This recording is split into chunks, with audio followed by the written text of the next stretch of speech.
Well, let's get to our panel right now. Here in the studio is Brian Becker. He's an analyst on U.S. DPRK relations, and he has visited the DPRK on several occasions.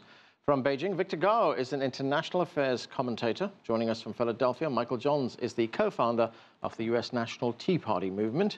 Also with us in the studio, Afshin Molavi is a senior fellow at the Foreign Policy Institute at Johns Hopkins University. Welcome to you all.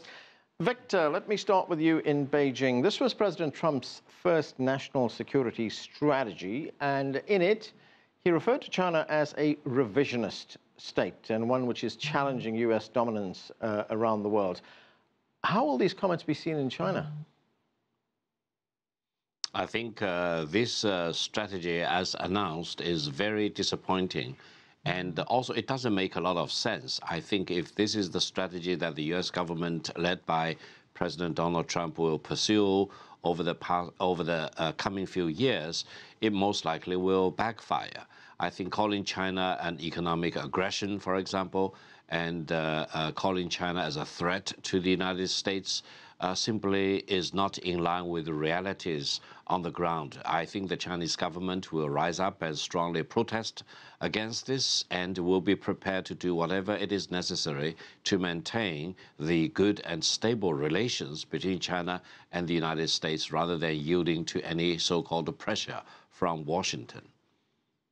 Michael, I watched the speech, I read parts of the report. Would it be fair to say that this was very much a national security strategy which was big on nationalism, nationalist in tone and in intent, that the U.S. will not tolerate any other power to rival its own power or any other power that tries to erode its superpower status?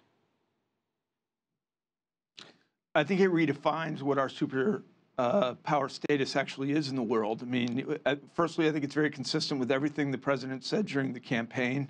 Been a lot of criticism of the president for him, governing by tweet and things of this nature. This is a 55-page, very detailed report that should leave very few questions about what our national security positions are in the world. And I think they define it as realism, strategic realism, and I think it's rooted exactly in that. It acknowledges some very positive trends in the world that we're championing. I think it acknowledges some of the limitations of U.S. power, the fact that we are breaking from the historical neoconservative position of promoting democracy around the world and instead embracing U.S. interests as those may be defined, and often they are defined as democracy. And I think it addressed China and Russia very realistically. Did not define them as enemies. It defined them as rivals. And I think that's a very concrete position to take. Finally, I would point out, if you are in Beijing or any capital of the world right now and you look at this 55-page report, clearly it does place U.S. interests first. But I would be encouraged by this document because I think it leaves very little doubt about where the president stands on these positions and what you can expect from this administration. And that level of predictability and stability is so crucially important in foreign policy and frankly has not existed over the last 8 years. Brian, we also heard from this president the primacy of American military power. He talked about, well, financing the military for one. Under President Obama, there was talk of the sequester, or budget cuts to the military. President Trump specifically said in this speech, that's got to go. It's not going to happen anymore.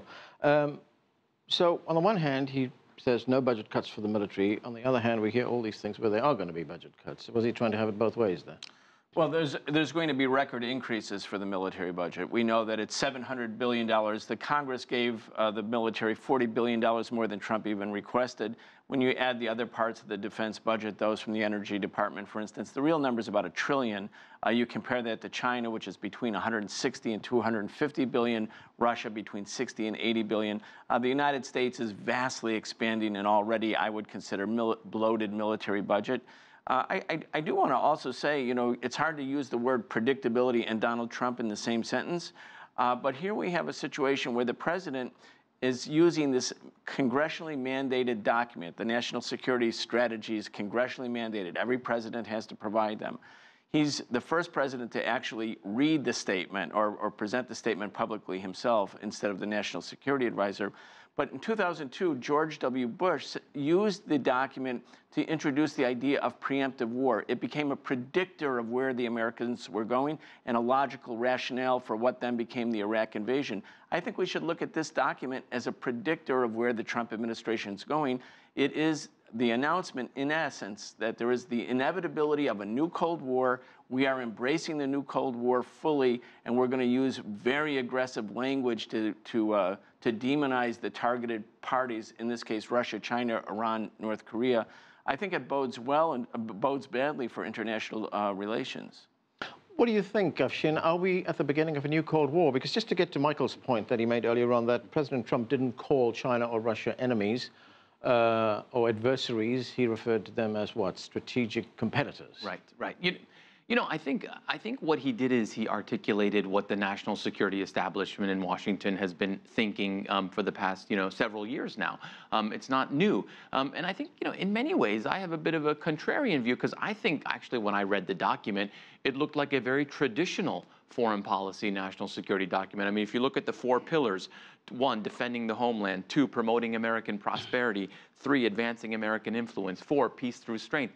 These are the things that President Obama was saying and President George H.W. Bush was saying, George W. Bush was saying, Ronald Reagan was saying. I think the difference is that, President Trump articulates it in this America First language, which, by the way, I also have a contrarian view on because I think every president has put America first. It's not as if President Reagan or President Bush or Obama was fashioning a policy to put France first or Egypt first. And so the architects of this document, it's important to note, H.R. McMaster, the National Security Advisor, the writer of the document, a woman by the name of Nadia Shadlow. These are traditional foreign policy wonks in Washington.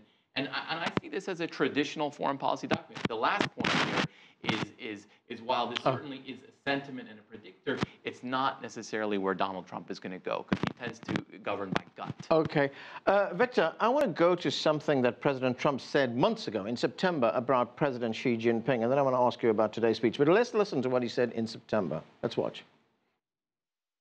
I made a friend in China, President Xi, and yesterday he basically took the banking industry away from North Korea. Never been done before. Never been done. That's based on relationship. Relationship is very good, but we're dealing with somebody that we'll figure out. So, Victor, here we had President Trump sort of very effusive in his praise of President Xi Jinping there, and today we get a very different kind of speech. What's changed?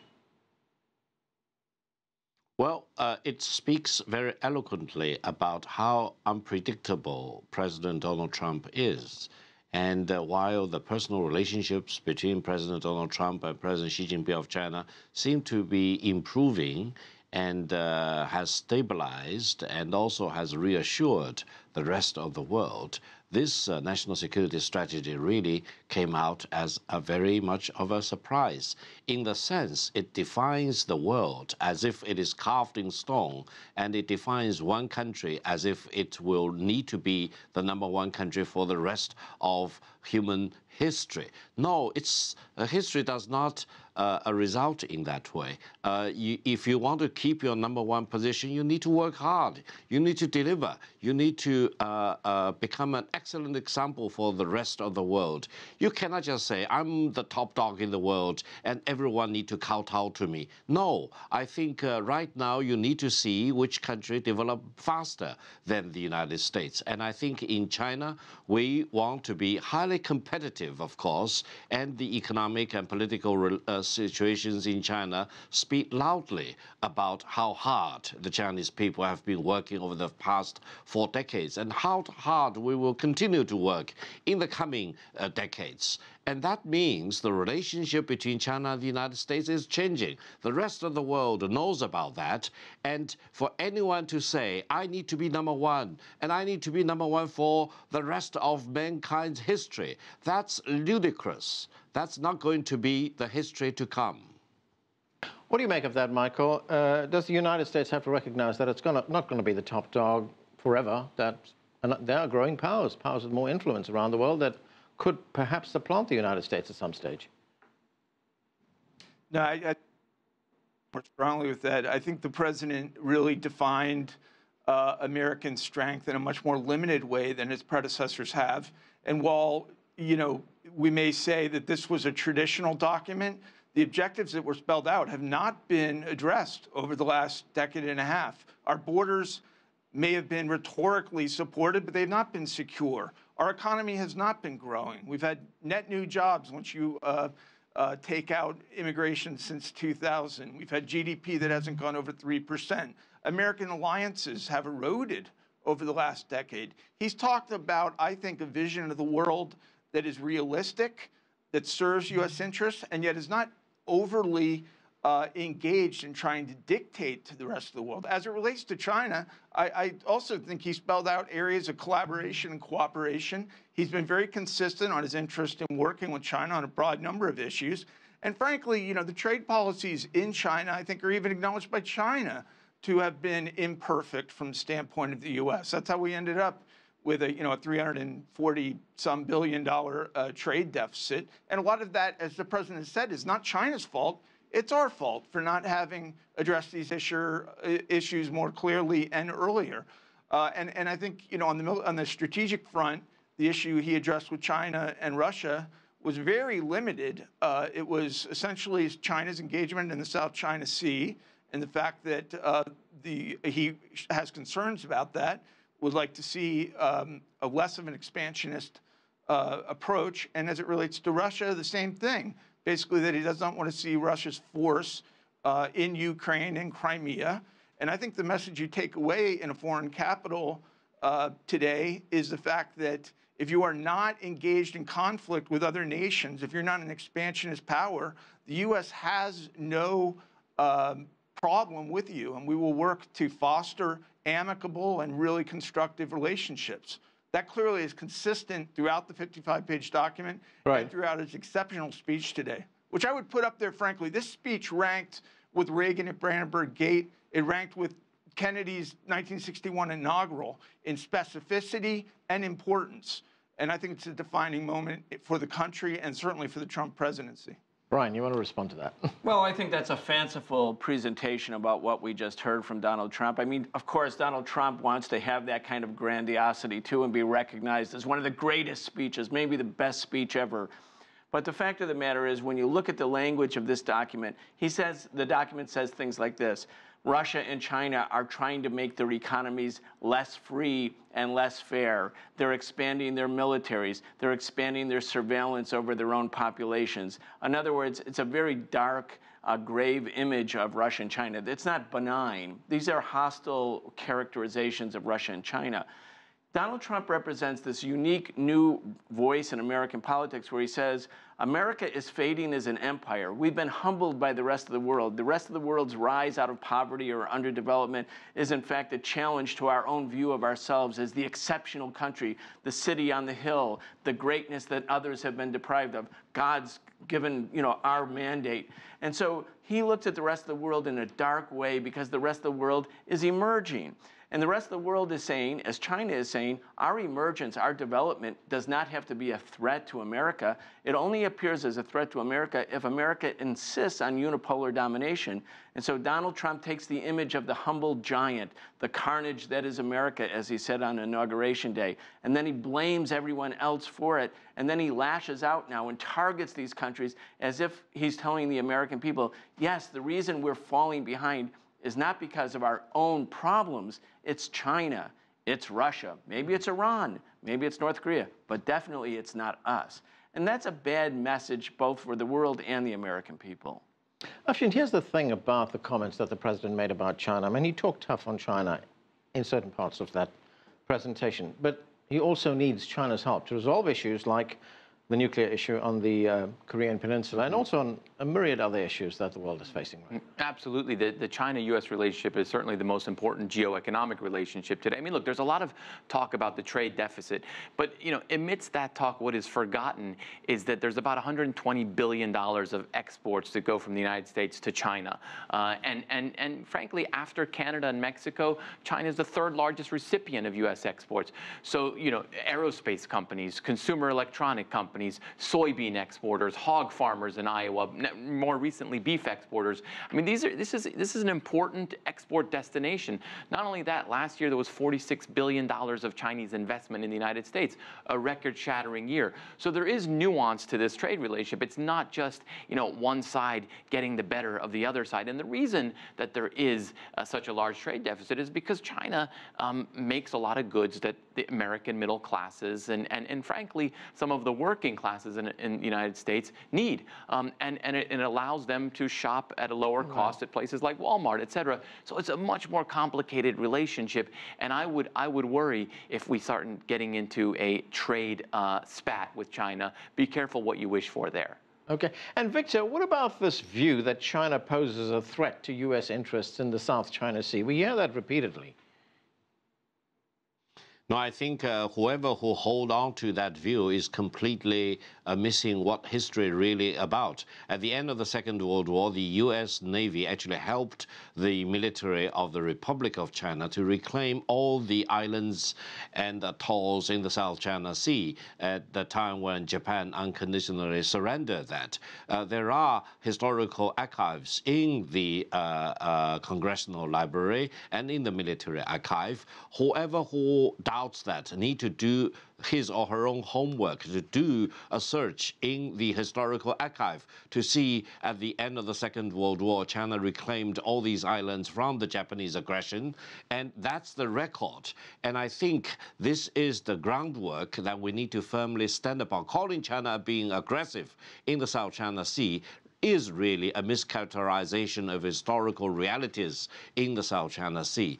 And I think in this national security strategy, which seems to talk about China and Russia in the same breath, is also a mischaracterization. If we look at the economic situation in Russia versus in China, and to put them all together simply misses the big point. Chinese economy has been very dynamic, very entrepreneurial, highly innovative, and is very much arousing all the enthusiasm and participation of the Chinese nation at all levels. And this is very, very different, in sharp contrast with the economic situation in Russia. So I think the starting point of this national strategy, security strategy delivered by President Donald Trump is basically missing the big point as to why China has been developing over the past 4 decades so robustly and so entrepreneurially. If you do not get this point right, you miss the whole picture in China, and you will keep making more mistakes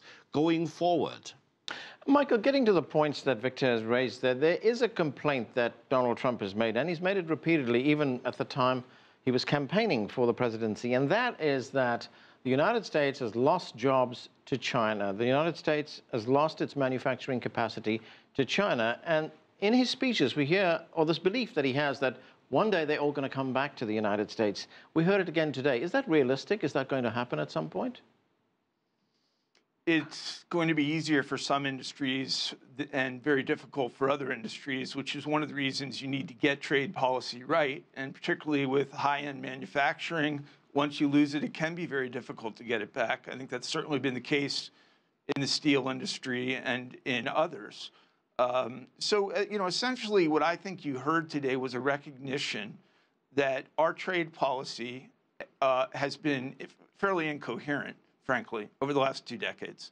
And our security engagement has been all over the map. We've been an occupier. We've been in isolation. I thought you really heard a very calculated definition of what is and is not a security threat to the U.S. It was very constrained. It was tactful. It was diplomatic. It extended a hand of friendship and cooperation to the world. And, there's certain categories of people that are always going to be opposed to Trump. I mean, Trump could have said the exact opposite of everything he said today.